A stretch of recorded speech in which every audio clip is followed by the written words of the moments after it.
Just going to say a few words.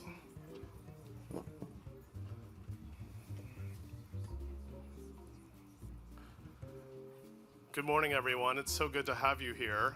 What an honor to host you today. I'm Kevin Young. I'm the Andrew W. Mellon Director here at the National Museum.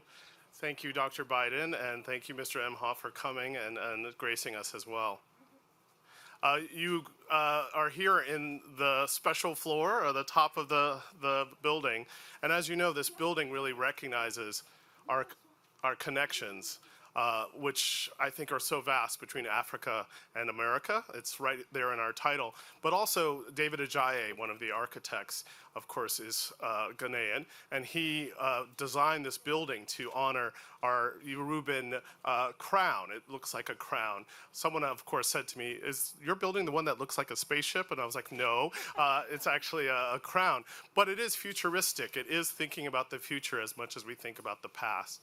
You were in Reckoning, the new show we have on the 4th floor, and that show is really special to us. We rearranged the art galleries to really tell a story about history and art history, to think about the ways that we're reckoning with what we call living history in this current moment. You are part of that current moment and also part of our future, and we're really happy to have you here. Thank you so much. Dr. Biden. Oh, I don't think I'm in.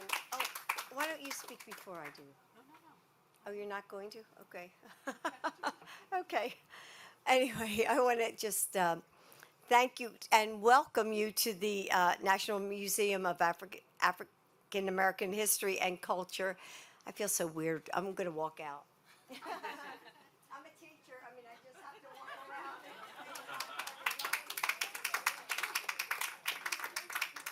So anyway, I just want to welcome you all and thank, Kevin Young, who was telling us all about the paintings. I thought the paintings were just so beautiful downstairs, and he was explaining the symbolism and the textures and the materials used in all the paintings, which I thought were just so beautiful. And this special place really preserves the memory of some of our nation's darkest moments, but it also features some of what is the best to come in the United States. And I brought you here because I wanted to really explore and celebrate the shared cultures and traditions that connect us, that continue really and strengthen our relationships today. And soon we will share a meal, and one that I hope fills our stomachs, but feeds our souls. And for lunch, we have prepared a meal to showcase many of the foods Americans eat every day, and they're part of the traditions that trace back to the countries throughout the African continent. And so Dr. Harris here, so this meal was inspired by the work of culinary historian Dr. Jessica Harris. And she's an award-winning author, journalist, and my favorite, professor. And she's a trailblazer and, studying the foods that African Americans eat and what they mean and, where they come from. So she's going to tell us all about that. And so I'd like to have you come speak. So please.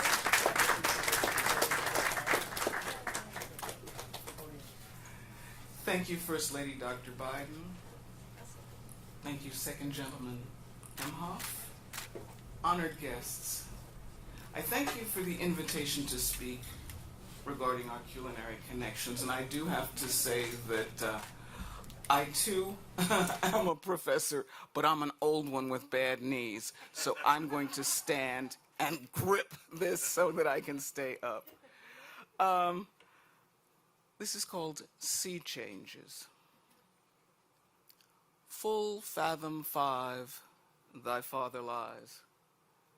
Of his bones are coral made. Those are pearls that were his eyes. Nothing that was his doth fade, but doth suffer a sea change into something rich and strange. So wrote William Shakespeare in Act 1, Scene 2 of The Tempest. Deep in the festering hole thy father lies. Of his bones New England pews are made. Those are altar lights that were his eyes. Nothing that was his doth fade, but suffers a sea change into something rich and strange. Thus does African-American poet Robert Hayden do a mighty jazz riff on aerial speech, invoking and evoking the African-American sea change of the Middle Passage. Indeed, Africans in diaspora in the American hemisphere have undergone a sea change, one that has wrought us wondrous strange indeed. Our sea change, by riffing and signifying, bending and breaking established norms, has also enriched the culture not only of the United States, but of the hemisphere in immeasurable ways. Good morning. Bonjour. Buenos dias. Bon dia. And here's the hard one. Endemen adarachu. I bring you welcome from your cousins across the sea. This morning, we are here to discuss a sea change. One aspect of it, food. I first set foot on the African continent in the summer of 1972, before most of you were born. Independencies were in recent memory, and spirits were high with hope. I traveled there with my mother to do research for my doctoral dissertation. In the late 1970s, I continued to travel to the continent, often as the travel editor of Essence magazine, and later, in the 80s, as the Africa section editor for a newspaper. Over the years, and in the decades that followed, I learned many things. I learned about a spirituality that connected with the one I grew up with. I learned about the power of family and friendships throughout the continent, and a sense of shared responsibility for those less fortunate.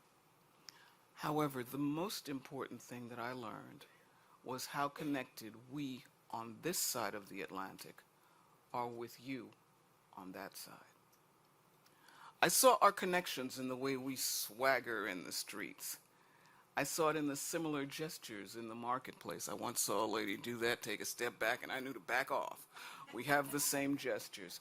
I heard it when Lady Smith Black Mozambo sang in close harmonies, in the rhythmic clapping of Gedra dancers in southern Morocco, and in the keening wail of the griot of Mali that reminded me of the singing of my grandmother.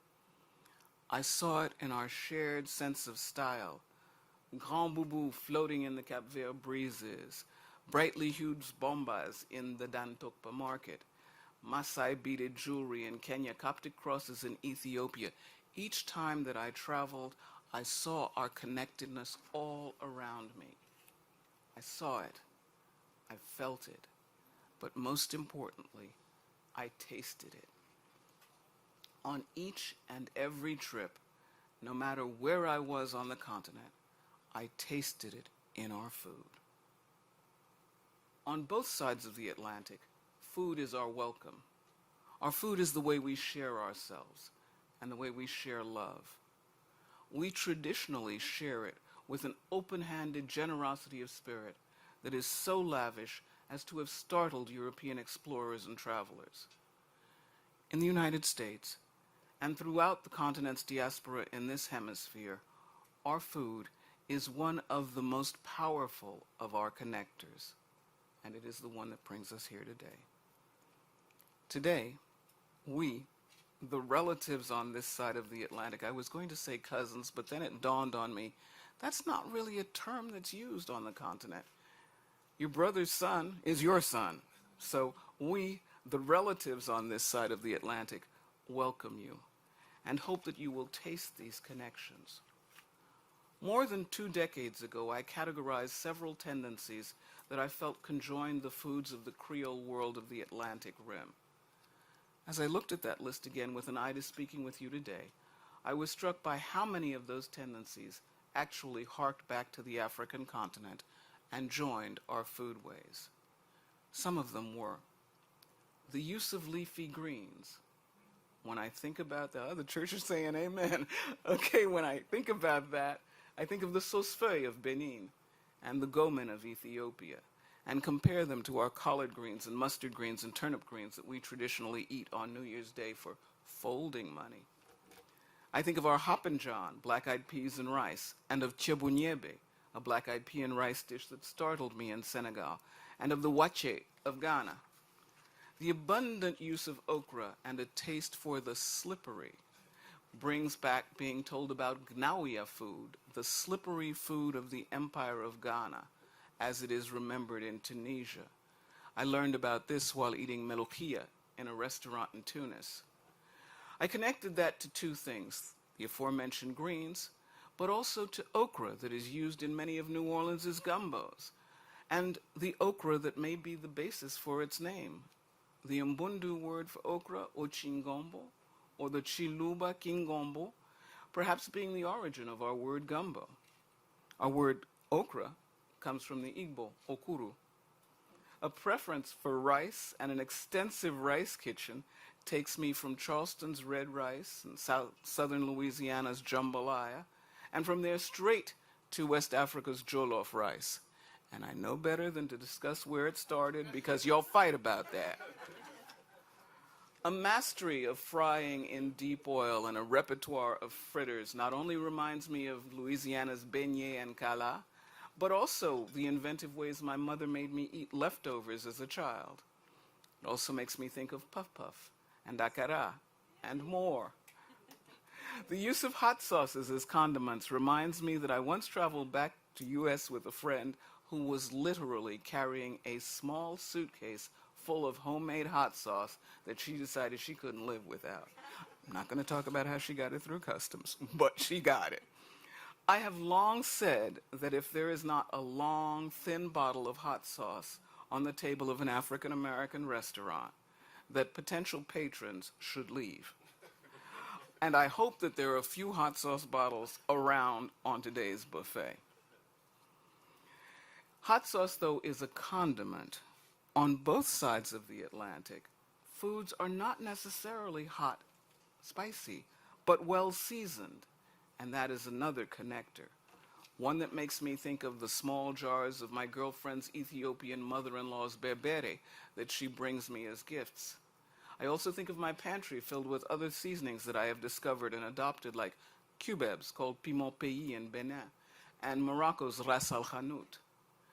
The use of dried, smoked, and dried smoked ingredients as seasonings takes me back to the musky taste of gedge and yet in Senegal, and to that seasoning piece of smoked pork or smoked turkey that brings flavor to many African American dishes. Finally, there is the importance of women cooks. Here I think of all of the women, and I had written originally manning, but that's not the verb, all of the women running market stalls throughout the continent, and those who serve workmen and students from their small spots that may be no more than a table and two stools. I think of a woman butcher I met in Guguletu in South Africa, and another who ran a small restaurant in Mombasa. And I think of my mother, my grandmother, and my aunties, and those of my friends around the country and across the continents we share. You will find some of these connectors and more on the buffet tables this afternoon. I hope that they delight you and give you gustatory evidence that there is more that joins us than that separates us. Thank you very much.